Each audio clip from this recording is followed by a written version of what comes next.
നമസ്കാരം. പ്രവാസികളുടെ കോടികളാണ് നമ്മുടെ നാട്ടിലെത്തുന്നത്. നമ്മുടെ സമ്പദ് വ്യവസ്ഥയെ താങ്ങി നിർത്തുന്നതിൽ പ്രവാസികളുടെ പങ്ക് വളരെ വലുതാണ്. പ്രവാസികൾക്ക് ആശ്വാസ നടപടിയുമായി എത്തിയിരിക്കുകയാണ് റിസർവ് ബാങ്ക്. NRIകളുടെ വിദേശ കറൻസി നിക്ഷേപത്തിന്മേലുള്ള പലിശ നിരക്ക് റിസർവ് ബാങ്ക് വർദ്ധിപ്പിച്ചിട്ടുണ്ട്. 2025 മാർച്ച് വരെ ഇതിന്റെ ആനുകൂല്യം ലഭിക്കുമെന്നാണ് വിവരം. രൂപയുടെ മൂല്യം ഇടിയുന്ന പശ്ചാത്തലത്തിൽ രാജ്യത്തേക്കുള്ള വിദേശ കറൻസി നിക്ഷേപം കൂടുതൽ ആകർഷകമാക്കാൻ ലക്ഷ്യമിട്ടാണ് RBIയുടെ ഈ നടപടി. NRIകൾ ഓപ്പൺ ചെയ്യുന്ന foreign currency non resident bank ഡെപ്പോസിറ്റിന്റെ പലിശ നിരക്കാണ് വർദ്ധിപ്പിച്ചത്. Foreign currency non resident bank deposit ഒരു ടേം ഡെപ്പോസിറ്റ് ആണെന്ന് പറയാം. ഇന്ത്യയിലെ ബാങ്കുകളിൽ വിദേശ കറൻസിയിൽ പ്രവാസികൾക്ക് നിക്ഷേപം നടത്താൻ സൗകര്യമൊരുക്കുന്ന ഒരു നിക്ഷേപ പദ്ധതിയാണിത്. വെള്ളിയാഴ്ച മുതൽ 1 വർഷം മുതൽ 3 വർഷം വരെ കാലാവധിയുള്ള പുതിയ foreign currency non resident bank deposit എടുക്കുന്ന NRIകൾക്ക് കൂടുതൽ വരുമാനം ലഭിക്കത്തക്ക വിധം പലിശ നിരക്ക് ഉയർത്താനാണ് RBI അനുമതി നൽകിയത്. പലിശ നിരക്ക് overnight alternative reference rate plus 400 basic പോയിന്റിൽ കവിയാത്ത വിധം ഉയർത്താനാണ് ബാങ്കുകൾക്ക് റിസർവ് ബാങ്ക് അനുവാദം നൽകിയത്.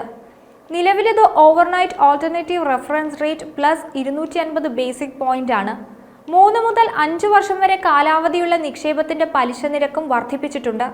350 ബേസിക് പോയിന്റിൽ നിന്ന് ARR പ്ലസ് 500 ബേസിക് പോയിന്റിലേക്കാണ് ഉയർത്തിയത്. വിദേശത്ത് നിന്ന് കേരളത്തിലേക്ക് കഴിഞ്ഞ വർഷം ആകെ 2,16,893 കോടി രൂപയാണ് നിക്ഷേപമായി എത്തിയത്. വിദേശത്ത് നിന്ന് കേരളത്തിലേക്ക് കഴിഞ്ഞ വർഷം ആകെ 2,16,893 കോടി രൂപയാണ് എത്തിയത്. കോവിഡിന് ശേഷം സംസ്ഥാനത്തേക്ക് വിദേശത്ത് നിന്ന് എത്തുന്ന പണത്തിൽ ഗണ്യമായ വർധനവുണ്ടായിട്ടുണ്ട്.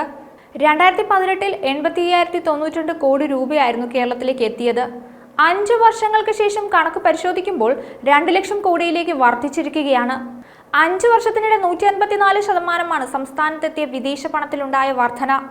അതേസമയം രാജ്യത്തെത്തുന്ന മൊത്തം പണത്തിന്റെ 21% വിഹിതം കേരളത്തിലേക്കാണ് എത്തുന്നത്. അമേരിക്കൻ ഡോളറിനെതിരെ രൂപയുടെ മൂല്യം റെക്കോർഡ് ഇടിവ് നേരിട്ടതോടെ പ്രവാസി നിക്ഷേപം ആകർഷിക്കാൻ ബാങ്കുകൾ തമ്മിലുള്ള മത്സരവും മുറുകുന്നുണ്ട്. വിദേശ മലയാളികൾക്ക് മികച്ച നിക്ഷേപ സ്കീമുകൾ പ്രഖ്യാപിച്ച് വാണിജ്യ ബാങ്കുകൾ സംസ്ഥാനത്ത് നിന്ന് പരമാവധി ബിസിനസ് നേടാൻ ശ്രമം തുടങ്ങിക്കഴിഞ്ഞു. ഗൾഫ് മേഖലയിലെ ഉപഭോക്താക്കളെ ലക്ഷ്യമിട്ട് പല ബാങ്കുകളും ഇതിനോടകം തന്നെ കൊച്ചിയിൽ പ്രത്യേക കേന്ദ്രം തുറന്നു കഴിഞ്ഞു. CSB bank, south Indian bank, federal bank എന്നിവയെല്ലാം ഗൾഫ്, യൂറോപ്പ്, USA എന്നിവിടങ്ങളിൽ നിന്നും വലിയ നിക്ഷേപങ്ങൾ ആകർഷിക്കാൻ പുതിയ വിപണന തന്ത്രങ്ങൾ ആവിഷ്കരിക്കുകയാണെന്നാണ് വിവരം. രൂപയുടെ മൂല്യയിടിവ് മുതലെടുക്കാൻ പ്രവാസികൾ പരമാവധി പണം നാട്ടിലേക്ക് അയക്കുകയാണെന്നാണ് ബാങ്കിംഗ് രംഗത്തുള്ളവർ പറയുന്നത്. ഇന്ത്യയുടെ, പ്രത്യേകിച്ച് കേരളത്തിന്റെ മുഖച്ഛായ മാറ്റിയത് ഗൾഫ് മണിയാണ്. അതൊരു പ്രധാനപ്പെട്ട വസ്തുതയാണ്.